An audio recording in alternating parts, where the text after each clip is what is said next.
Крыжацкае пасольства 27 верасня 1379 года падпісала ў троках 10гадовы мір з Літвой, які датычыў уладанняў Кейстута. Далей пачалося самае цікавае.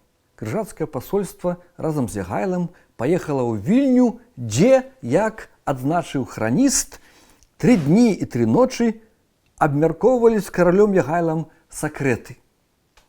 У тым жа запісе храніст Віган з Марбурга паведамляе, што менавіта Ягайла першы прыслаў паслоў да вялікага магістра, каб дамовіцца з ім супраць Кейстута.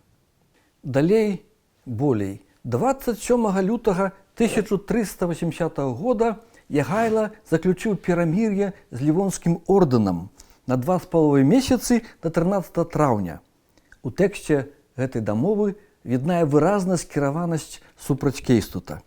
Замірэнне датычылася з аднаго боку земляў Ягайлы, з другога Лівоніі і Куроніі. Але, далей па тэксту. З гэтага міру і перамір'я кароль Кейстут і ягоныя людзі, ягоная земля і тыя людзі з Жамойці цалкам павінны быць выключаны.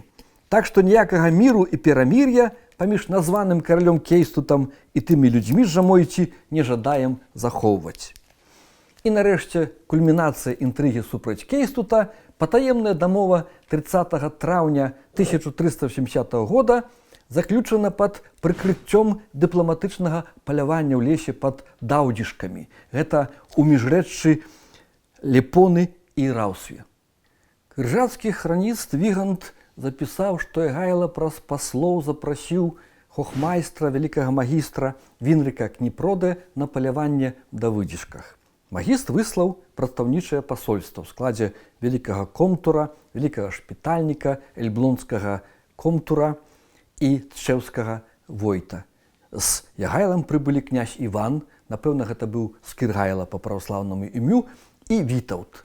І вось пачаліся дзеянні, яны і палявалі, і перамаўляліся. Цытую. 5 дзён палявалі, паралельна дамаўляліся. Да абеду палявалі, пасля абеду займаліся перамовамі, і стаў мір паміж каралём і ордэнам, і на 5-й дзень усе раз'ехаліся з таго месца. З тэксту дамовы, які захаваўся, адназначна вынікае яе скіраванасць супраць Кейстута. Ягайла гарантаваў мір абедзвюм філіям ордэна без тэрміну дзеяння. Калі ж нападуць крыжакі на землі Кейстута і сыноў, то Ягайла абяцаў не ўмешвацца. Аднак, калі нават ён выступіць на дапамогу дзядзьку, абы толькі не браў удзел у баях, тады мір не будзе лічыцца парушаным. Калі ж выпадкова дойдзе да таго, што сутыкнуцца людзі Ягайлы з крыжакамі, то палонных вяртаць без выкупа, але такім чынам, каб Кейстут лічыў, што выкуп заплочаны. Тэкст дамовы і інфармацыя пра яе з хронікі Віганда адназначна сведчаць пра акт здрады Ягайлы адносна дзядзькі. Это выраз польскага гісторыка 19 стагоддзя Станіслава Смолкі. Пра здраду Ягайлы пісалі тагачасныя іншыя польскія гісторыкі. Гэта Казімір Стадніцкі, Антоній Прахаска.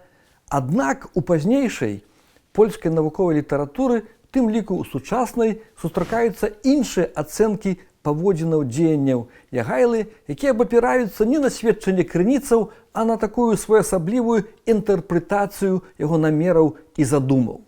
Так, напрыклад, Людвік Калянкоўскі, гісторык міжваеннай Польшчы, напісаў, што Ягайла дзейнічаў на апераджэнне, бо Кейстут сам хацеў скінуць Ягайлу.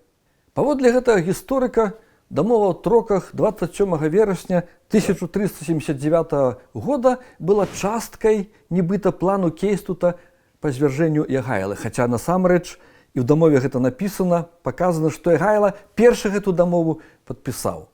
А Ягайла нібыта быў папярэджаны пра здраду Кейстута праз маці і абхітрыў старога князя.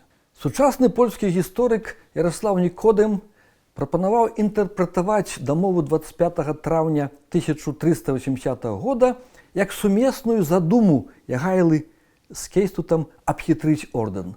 Цытую. «Усё было папярэдне ўзгоднена і пралічана гаспадаром і троцкім князем і разлічана, каб абхітрыць ордэнскіх дыпламатаў». Доказ гэтаму гісторык бачыць у прысутнасці Вітаўта на тым паляванні, маўляў, не быў ён такі наіўны, каб не заўважыць таемных перамоваў.